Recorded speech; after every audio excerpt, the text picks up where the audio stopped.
ഞാൻ കുറച്ച് easy to handle ആണെന്ന് തോന്നിയിട്ടുണ്ട്. അതായിരിക്കും മേ ബി എൻ്റെ ഗുഡ് ക്വാളിറ്റി. ഞാനത് 100% യോജിക്കുന്നു കുട്ടിയുടെ താങ്ക് യു. ആൻഡ് ഇഷ്ടമില്ലാത്ത quality I don't think there is any ഇഷ്ടമില്ലാത്ത quality in me as an actor. Because എനിക്ക് എന്ത് തരത്തിലുള്ള അതെൻ്റെ മറ്റേ അഹങ്കാരം മൂഡിൽ പറയില്ല കേട്ടോ. ബിക്കോസ് എനിക്കറിയാം എനിക്കൊരു പൊട്ടൻഷ്യൽ ഉണ്ട്, അതിനുവേണ്ടി ഞാൻ എൻ്റെ എത്ര പെർസെൻറ്റേജ് ഞാൻ കൊടുക്കും, എനിക്ക് ആ വില്ലിംഗ് ഉണ്ട്, എനിക്ക് ഭയങ്കര ഇഷ്ടമുള്ളൊരു മേഖലയുമാണ്. അപ്പം എനിക്ക് maybe if you as body ശ്രദ്ധിക്കുന്നില്ലായിരിക്കും, മറ്റേ വർക്കൗട്ട് ഡയറ്റ് ഇതൊക്കെ അത്രയും ബാക്കിയുള്ളവരെ പോലെ അങ്ങനെ ഫിറ്റ്നസ് പിടിക്കുന്നില്ല എന്നുള്ളതായിരിക്കാം മേ ബി. അതും ആക്ടിങ്ങിനായിട്ട് ഡയറക്റ്റ് ബന്ധമുള്ളതല്ല.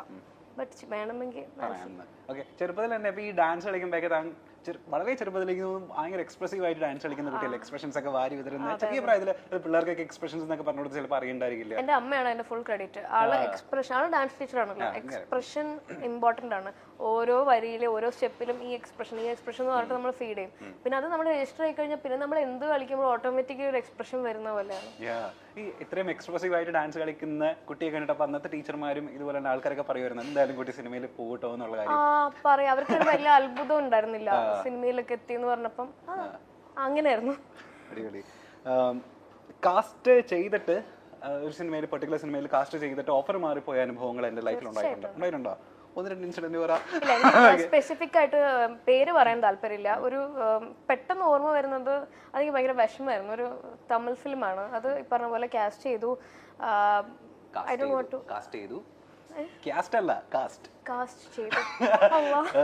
ശരി, അവരെന്നെ കാസ്റ്റ് ചെയ്തു. എന്നിട്ട് ഒരു ഓഡീഷൻ പോലെ ഉണ്ടായിരുന്നു. ഓഡീഷൻ എന്ന് പറയാൻ പറ്റില്ല, ഒരു 1 ഡേ ഷൂട്ട്. ഒരു അത്യാവശ്യം അതിന്റെ DOPയും എല്ലാവരും ഒക്കെ ഉണ്ടായിട്ടുള്ള ഒരു ഡേ ഫുള്ളും ഒരു ഷൂട്ട് ഉണ്ടായിരുന്നു. അത്രയും ട്രയൽ കൊടുത്തു. ഹീറോയിൻ ഓറിയന്റഡ് പരിപാടിയായിരുന്നു. അതിന് ഫുൾ ഡേ ഷൂട്ട് കഴിഞ്ഞു. എല്ലാവരും ക്ലാപ്പൊക്കെ ചെയ്തിട്ടാണ് അവിടെ നിന്ന് എന്നെ പറഞ്ഞു വിട്ടത്. എനിക്ക് ഡയറ്റൊക്കെ തന്നു. 10 കിലോ ഒക്കെ കുറയ്ക്കണം എന്നൊക്കെ പറഞ്ഞിട്ട് ഭയങ്കര ഡയറ്റും. എനിക്കൊരു അവർ തന്നെ ഒരു വർക്കൗട്ട് ചെയ്യാൻ വേണ്ടിയിട്ടൊരു ട്രെയിനറിനെയൊക്കെ ആക്കി തന്നു. ഭയങ്കര കഷ്ടപ്പെട്ട് ഞാൻ വർക്കൗട്ട് ചെയ്തു. പട്ടിണി എന്നൊക്കെ പറഞ്ഞുകൊണ്ടല്ലോ ഞാൻ ഫ്ലാറ്റിന് ചുറ്റും കിടന്ന് രാവിലെ ഓടുന്നു. പ്രായം ഭയങ്കര കുറവാണ്. 11th or 12th ആ വിശുദ്ധനൊക്കെ കഴിഞ്ഞൊരു നിൽക്കുന്ന ടൈമാണ്. ഓടുന്നു. ഞാൻ എങ്ങനെയൊക്കെയോ എൻ്റെ ഒരു 10 കിലോ കുറച്ചു. ഇവർ വിളിക്കുന്നില്ല. കുറേ നേരം കഴിഞ്ഞിട്ട് നമുക്ക് ഇവരെ കോൺടാക്ട് ചെയ്യാനൊരു ഇതുമില്ല. പിന്നെ ഈ മാനേജർ വഴി കണക്ട് ചെയ്തപ്പോൾ അവർ ഷൂട്ട് അല്ല, മാനേജർ വഴിയല്ല, വേറൊരു ആക്ടർ പരിചയമുണ്ട് അതിനകത്ത് അഭിനയിക്കുന്നത്. ഷൂട്ട് തുടങ്ങി പടം. അപ്പം എന്താ പറയാതിരുന്നത്? അതിനെനിക്ക് റീസൺ ഇല്ല. അവർക്ക് I don't know what ever the reason. But എൻ്റെ വെച്ചാൽ അവർ പറയായിരുന്നു. അല്ലെങ്കിൽ ഞാനതിന് എഫേർട്ട് ഇട്ട് നമ്മൾ രാത്രിയും രാവിലെയും ഒക്കെ കിടന്ന് വർക്കൗട്ടും പട്ടിണിയും ഭയങ്കരമായിട്ട് കരഞ്ഞു. ആ പടം റിലീസായി. അത്ര നന്നായിട്ട് വർക്ക് ആയിട്ടില്ല. ബട്ട് അങ്ങനെയുള്ള അനുഭവങ്ങൾ എന്തായാലും ഉണ്ടായിട്ടുണ്ട്. അനുഭവങ്ങളേ ഉള്ളൂ. ഓക്കെ. നമ്മള് ഷാരൻ സോയ ഇന്റർവ്യൂന്ന് സെർച്ച് ചെയ്യുമ്പോൾ തന്നെ അതിൽ താഴെ വരുന്ന കുറച്ച് കമന്റ്സ് അല്ലടോ, സജഷൻസ് ഉണ്ട്. അതിൽ ഒരു സജഷനാ ഷാലു ട്രോൾ, ഷാലിൻ സോയ ട്രോൾസ് എന്ന് പറയുന്നത്. സ്വന്തമായിട്ട് ട്രോള് കണ്ടിട്ടേ നമ്മൾ തന്നെ ട്രോൾ ചെയ്യപ്പെട്ടതിൽ ഏറ്റവും ഇഷ്ടപ്പെട്ട ട്രോൾ ഏതാ? അല്ലെങ്കിൽ ഒരുപാട് എൻജോയ് ചെയ്ത ട്രോൾ അങ്ങനെ ഏതെങ്കിലും ട്രോൾ? ഞാൻ ഈ പറഞ്ഞ പോലെ എന്റെ എല്ലാ ട്രോളും ഫുഡ് റിലേറ്റഡ് ആണ്. അത് തന്നെ എനിക്ക് കോമഡി. ഞാൻ ഭക്ഷണത്തിനെ സംബന്ധിച്ച് അതിൽ പറഞ്ഞിട്ടുണ്ടെങ്കിലോ അതെങ്ങനെയൊക്കെ ട്രോൾ ആയി വന്നിട്ടുണ്ട്. പിന്നെ ആ മട്ടൺ കിട്ടിയില്ല, അതും ട്രോൾ. എല്ലാം ഫുഡ് റിലേറ്റഡ് ആയിട്ടുള്ള കാര്യങ്ങളൊക്കെ ട്രോൾ വന്നിട്ടുള്ളത്. അതെന്താണെന്ന് അറിയില്ല. ഞാൻ ഈ നമ്മൾ പെട്ടെന്ന് ഒരു ഭക്ഷണത്തിന്റെ കാര്യം പറയുമ്പോൾ ഞാൻ ഭയങ്കര പാഷനേറ്റ് ആയിട്ട് ഇങ്ങനെയൊക്കെ സംസാരിക്കും. അതൊക്കെ ട്രോൾ വന്നപ്പോൾ എനിക്ക് തോന്നി അത്രയും പാഷനേറ്റ് ആയിട്ട് സംസാരിക്കണ്ട. അതുള്ളൂ, കുഴപ്പമില്ല. ഹെൽത്തി ട്രോൾസേ വന്നിട്ടുള്ളൂ ഇതുവരെ. ഓക്കെ. അങ്ങനെയാണെന്നുണ്ടെങ്കിൽ ട്രാവലിംഗ്, ഫുഡിങ്, ഡാൻസിങ് സ്കിപ്പ് ചെയ്യാൻ ഏറ്റവും എളുപ്പം ഏതാ ഇതില്? എന്ത് ചെയ്യാൻ വേണ്ടി? Travelling, fooding, dancing.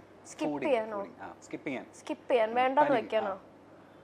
മൂന്നും ഭയങ്കര ഇമ്പോർട്ടന്റ് ആണെന്ന് ഞാൻ വിശ്വസിക്കുന്നത്. ഉറപ്പായിട്ടും മൂന്നും ഭയങ്കര ഇമ്പോർട്ടന്റ് ആണ്. പക്ഷെ സ്കിപ്പ് ചെയ്യാൻ വേണ്ടിയിട്ട് ഫുഡ് എന്തായാലും ഇമ്പോർട്ടൻ്റ് ആണ്. അതുകൂടെ മാറ്റി വെച്ചു. പിന്നെ ഡാൻസിങ് ആൻഡ് ട്രാവലിംഗ്. ഡാൻസ് ആണ് എന്നെ ഇവിടെ കൊണ്ടെത്തിച്ചത്. അതിന് ഞാൻ മാറ്റില്ല. So I will skip travelling. ആണ്. പക്ഷെ എന്നെ ഞാനാക്കിയ ഡാൻസിനെ ഞാൻ മറന്നു കഴിഞ്ഞാൽ ഞാനൊന്നും മനുഷ്യനൊരു ക്വാളിറ്റി ഇല്ലല്ലോ. ഈ കുക്കിന്റെ കാര്യം പറഞ്ഞപ്പോഴാ കുട്ടിയുടെ കുക്കിംഗ് വീഡിയോ ഈ പറഞ്ഞ പോലെ ഒരു ട്രോൾ ഞാൻ കണ്ടിരുന്നു. സത്യം പറയാ കുക്കിംഗ് ചെയ്യാൻ നന്നായിട്ട് അറിയുന്ന കുട്ടിയല്ലേ? പിന്നെ ഞാൻ അറിയുന്നു. അത് ഞാൻ കണ്ടായിരുന്നു. ഒരു 11 ഡിഷ് ഉണ്ടാക്കിയതാണ്. അത് ഞാൻ വായിച്ചില്ല, ട്രോളും കണ്ടില്ല. പക്ഷെ ആ ഒരു ക്യാപ്ഷനും അതിന്റെ ഒരു ഭൂമിശാസ്ത്രമൊക്കെ നോക്കി ട്രോളാണ്. അല്ല, അത് പറഞ്ഞത് സത്യമാണ്. കുക്ക് ചെയ്യാൻ അത്യാവശ്യം അറിയുന്ന കുട്ടിയല്ല, നോമ്പ് സമയത്തൊക്കെ അത്യാവശ്യം അടിപൊളിയായിട്ട് കുക്ക് ചെയ്യുന്നൊക്കെ ഞാൻ അതെ, ഞാൻ ആ പറഞ്ഞ സാധനം കറക്റ്റ് ആണ്. കറക്റ്റ് ആണ്. എന്റെ അടുത്ത് പ്രൂഫ് ഉണ്ട്. ട്രോളിക്കോ, പക്ഷെ ഞാൻ പറഞ്ഞ സത്യമാണ്. കുഴപ്പമില്ല, അത് വിശ്വസിക്കാൻ കുറച്ച് ബുദ്ധിമുട്ട് എനിക്കുണ്ടായിരുന്നു. ഞാനാണോ അത് മറ്റേ സാധനമല്ലേ, പക്ഷെ സത്യമാണ്. ആക്ടിങ്ങും ഡിറക്ഷനും അല്ലാതെ സിനിമയിൽ എക്സ്പ്ലോർ ചെയ്യാൻ ആഗ്രഹിക്കുന്ന ഒരു മേഖല ഉണ്ടെങ്കിൽ അത് ഇതാണ്. പ്രൊഡക്ഷൻ ആണോ? I want to make like I want to create opportunities for people like ഇങ്ങനെ ആരുമില്ല, സപ്പോർട്ട് ചെയ്യാൻ ആരുമില്ല, but they need a platform എന്ന് ആഗ്രഹിക്കുന്നവർക്ക് I need to be available for them. Come on man, we are there. ഞാൻ എന്തെങ്കിലും ഒരു കഥയുണ്ട് കേട്ടോ, പക്ഷെ എന്നെ നായകനാക്കി ഞാൻ പ്രൊഡക്ഷൻ തരാനുള്ള അവസരം എനിക്ക് തരുമോ? Inshallah we can talk. I have a production company actually in Few Humans എന്നാണ് പേര്. ആണോ? Few Humans എന്ന് പറഞ്ഞാൽ തന്നെ കുറച്ച് മനുഷ്യർന്നേ ഉള്ളൂ അതിന്റെ ബാക്കിൽ.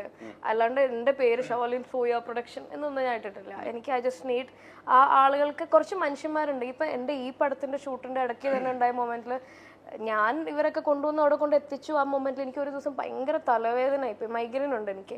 അപ്പൊ ഈ ഒരു ജംഗ്ഷനിലൊരു ഷോട്ട് ഒന്നും എടുക്കുന്നത്, അപ്പം എനിക്ക് തലവേദനയായിട്ട് നിൽക്കാൻ പറ്റുന്നില്ല.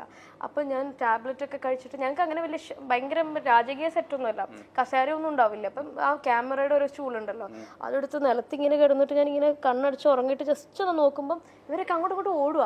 അപ്പം ഞാൻ ദൈവം, ഞാൻ എഴുതിയൊരു കഥയ്ക്ക് ഞാൻ ഉണ്ടാക്കി എൻ്റെ ഒരു ഡ്രീമിന് വേണ്ടി ഇവർ കിടന്ന് ഓടുന്നുണ്ടല്ലോ. അതൊക്കെ ഭയങ്കര മൊമെൻ്റ് ആയിരുന്നു.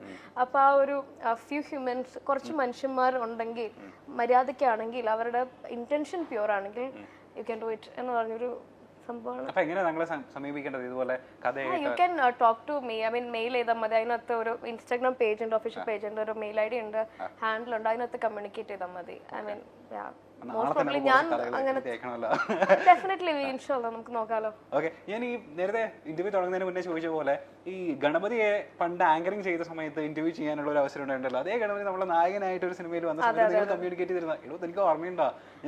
ഇല്ലില്ല, അതൊന്നും സംസാരിച്ചിട്ടൊന്നുമില്ല. ആക്ച്വലി മല്ലു സിംഗിന്റെ ഷൂട്ടില് ഞങ്ങൾ ലാസ്റ്റ് ഡേയിലാണ് സംസാരിക്കുന്നത് തന്നെ മര്യാദക്ക്. ഹായ് ബൈ അങ്ങനെയായിരുന്നു. ഇപ്പൊ ഹീസ് മൈ ഗുഡ് ഫ്രണ്ട്. ഞാൻ ആക്ച്വലി ഈ വിഷുവിന് ഗണുവിന്റെ വീട്ടിലാണ്. ഗണുവിന്റെ അമ്മയൊക്കെ ആയിട്ട് എനിക്ക് ഭയങ്കര ഇഷ്ടമാണ് ആന്റീനെ. അപ്പം അവിടെ ആന്റീൻ്റെ അടുത്തൊക്കെ പോയിട്ടുണ്ടായിരുന്നു. പക്ഷെ എനിക്ക് ഇത് അത്ര ഓർമ്മയില്ല. എന്റെ മമ്മി പറയായിരുന്നു ഇങ്ങനെ ഒരു സംഭവം ഉണ്ടായിട്ടുണ്ട് പണ്ട്. അത് ഞങ്ങൾ സംസാരിച്ചിട്ടേ ഇല്ല. പിന്നെ എനിക്ക് അറിയില്ല അവന് ഓർമ്മയുണ്ടോന്ന്. ഗണപതിക്കും എനിക്ക് തോന്നുന്നു നമുക്ക് എല്ലാവർക്കും സെയിം ഏജ് തന്നെയാണ്. ഒരുപാട് സന്തോഷം ഇതുപോലെ അടുത്തിരുന്ന് സംസാരിക്കാൻ പറ്റിയതിൽ. പ്രായം ചെറുതാണെന്നുണ്ടെങ്കിലും എനിക്കറിയാം കുട്ടിയുടെ കാഴ്ചപ്പാടും നീ പറയുന്ന പോലെ സെൻസ് ഓഫ് ഹ്യൂമറും സെൻസിബിലിറ്റിയും വളരെ കൂടുതലാണ്. പ്രൊനൗൺസിയേഷൻ കറക്റ്റ് ആണെന്ന് വിചാരിക്കുന്നു. പിന്നെ പ്രൊനൗൺസിയേഷൻ എനിക്ക് അറിയായിരുന്നു ഇത് പറയുന്നത്. പ്രൊനൗൺസിയേഷൻ ഇടയ്ക്ക് ഞാൻ ഉച്ചാരണം ശരിയല്ല എന്ന് തോന്നുന്നു അല്ലേ? അല്ലല്ല, ഞാൻ വെറുതെ ഇറിറ്റേറ്റ് ചെയ്യാൻ വേണ്ടിയിട്ട് ചുമ്മാ ഒരു ഫൺ ക്രിയേറ്റ് ചെയ്യാൻ വേണ്ടിയിട്ട് മാത്രം ഭയങ്കരമായിട്ട് ക്രിയേറ്റ് ആയി. പ്രൊനൗൺസിയേഷൻ ഒന്ന് ശ്രദ്ധിക്കാൻ വേണ്ട. എന്റെ പ്രൊനൗൺസിയേഷനിൽ ഒരുപാട് മിസ്റ്റേക്ക് വരാറുണ്ട്.